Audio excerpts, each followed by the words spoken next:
নমস্কার, কেমন আছেন আপনারা? আশা করি সবাই ভালো আছেন। শুভলিপির ব্লগ থেকে আপনাদের স্বাগত জানাই। এই দেখুন, একদম আমাদের বাড়ির পাশে ঘরের কাছেই একদম আম গাছ, ছাদে থেকে হাত বাড়ালে আমগুলো পাড়া যায়, কিন্তু পাড়তে হয় না। এত ঝড় হচ্ছে যে টুপটাপ করে সারাদিন আম পড়ে। তা আমি এত আম নিয়ে কী করব? কাঁচা আম কত আর চাটনি আচার করা যায়, তা ভাবলাম একটু কাঁচা আমের আমসত্ত্ব করলে কেমন হয়, একটু সংরক্ষণ করে রাখলে পরেও তো খাওয়া যেতে পারে। দেখেছেন ঝড়ে কতগুলো আম পড়ে গিয়েছে। তা আমিও যেমন ভাবা তেমন কাজ, এই বাগান থেকে আমগুলো কুড়িয়ে নিচ্ছি। তারপর আজকে আমি করব কিন্তু কাঁচা আমের আমসত্ত্ব। সবসময় তো আমরা পাকা আমের আমসত্ত্ব খাই, আর কিন্তু কাঁচা আমের আমসত্ত্বটা একবার আপনারা করে দেখুন, দারুণ কিন্তু খেতে লাগবে। তাহলে চলুন ভিডিওটা সম্পূর্ণ তৈরি করা যাক। এখানে আমি এই কয়েকটা আম নিয়েছি, নিয়ে আমগুলো বেশ ভালো করে ধুয়ে পরিষ্কার করে নেবো। নিয়ে এই কাঁচা আমগুলো দিয়ে আমি আজকে আমসত্ত্বটা বানাবো। এ তো ভীষণ ধুলো ময়লা তো আছে, তাই এমনি হাতে হাতে বেশ ভালো করে আমগুলো ধুয়ে নিলাম। তারপর একটা কড়াইতে ওভেনে বসিয়ে দিয়েছি, জলটা গরম হয়ে গিয়েছে, আর তার মধ্যে আমগুলো আমি দিয়ে দেবো। দিয়ে একটু ঢাকা দিয়ে দিচ্ছি, একটু বেশ যাতে ভালোভাবে সিদ্ধটা হয়ে যায়। এইভাবে একটুখানি ঢাকা দিয়ে অন্তত মিনিট 20-25 মতন এটা সিদ্ধ করতে হবে। যেহেতু কাঁচা আম তো, তাই একটু সময় লাগবে।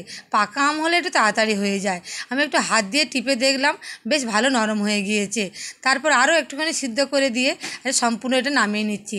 তারপর এটাকে একটু জলটা পাল্টে নিয়ে আর ঠান্ডা করে নেবো। এত গরম গরম হাতে পুড়ে যাচ্ছে, একটু ঠান্ডা মতন করে নিলে তাহলে সহজে হবে। তাই ছাঁকনি দিয়ে আমি আমগুলোকে সব তুলে নিচ্ছি। এই এখন আমের মরশুম, চারিদিকে বেশ ভালোই আম পাওয়া যায়। আমি আমের অনেকগুলো রেসিপি আপনাদের কাছে নিয়ে এসেছি, আর বাড়ির ছেলেমেয়েরাও কিন্তু খেতে খুব ভালোবাসে। তাই আজকে এই কাঁচা আমের আমসত্ত্বটা করছি। আর এটা কিন্তু অনেক দিন পর্যন্ত ঘরে এখন রাখা যাবে, আর আমটাও সংরক্ষণ করা যাবে, আর নষ্টও হবে না। অনেক আম আমাদের এইভাবে নষ্ট হয়ে গিয়েছে। আমের চাটনি করেছি, আমের আচার করেছি, আম ডালও খাওয়া হচ্ছে। তাই আজকে এই আমের আমসত্ত্বটা করব। একটা থালার মধ্যে নিয়ে এই ছালটাকে আমি ছাড়িয়ে ছাড়িয়ে ভিতরে শাঁসটাকে আমি সব বের করে দিচ্ছি। এইভাবে প্রতিটা আম থেকে কিন্তু এই শাঁসটাকে বের করে দিতে হবে। যেহেতু কাঁচা আম, তাই খোসাটা কিন্তু একটু মোটা মতন হয়ে আছে। পাকা আম হলে কিন্তু এত মোটাটা খোসা থাকতো না। এই দেখেছেন শাঁসটা কীভাবে বেরিয়ে যাচ্ছে, আর ভেতরের যে আঁটি বা বীজ যেটাই বলুন, সেটাও কিন্তু একটা একটা করে সব টেনে বার করে দিতে হবে। এই শাঁসটা আমার সব বের করে নেওয়া হয়েছে, আর কতগুলো খোসা আর এই আমের যে বীজটা থাকে ভিতরে সব আমি আলাদা করে বের করে নিয়েছি। তারপর এটা পারলে কিন্তু আপনারা একটা জাল দিয়ে ছেঁকে নিতে পারেন, কিন্তু আমি এখানে আর ছাঁকছি না, সরাসরি কড়াইয়ের মধ্যে দিয়ে দিলাম। ভালো করে ঘাঁটতে ঘাঁটতে এটা নরম হয়ে যাবে। বা যে কোনো একটা ছাঁকনি দিয়ে ভালো করে একটা নাইলনের জাল দিয়ে ছেঁকে নিলে এটা কিন্তু আরও স্মুথলি নরম হয়ে যায়। আবার ওটা অন্য ভিডিওতে আমি করে দেখাবো। এইভাবে সম্পূর্ণ নাড়াচাড়া করতে হবে। আর সামান্য একটু কালার নিয়ে আসার জন্য আমি এখানে একটু হলুদ গুঁড়ো দিলাম। আর যেহেতু আখের গুঁড়ো দিয়ে করছি, আখের গুড়টা কিন্তু কালারটা এখানে লাল আসবে। আর এটা কিন্তু আপনারা চাইলে ফুড কালার বাজার থেকে যেটা কিনতে পাওয়া যায় সেটাও দিতে পারেন, আমি সেটা আর দিলাম না। এইভাবে আখের গুড়টা তো লাল, তাই এই আখের গুড় দিয়ে করব। আর কালারটাও খুব সুন্দর আসবে। আর একটু 1 চিমটা আমি হলুদটা দিয়েছি।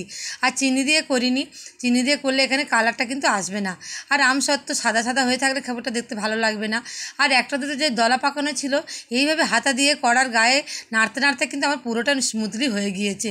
তারপর আমি 2-3টে থালা নিয়েছি, থালাতে একটুখানি আমি তেল দিয়েছি। এই অল্প একটু সরষের তেল দিয়ে ভালো করে ব্রাশ করে নিতে হবে, যাতে আমসত্ত্বটা পরবর্তীকালে ভালোভাবে উঠে যায়। এই দেখেছেন, ধরে থালাটার গায়ে বেশ ভালোভাবে একটুখানি মাখিয়ে নিতে হবে।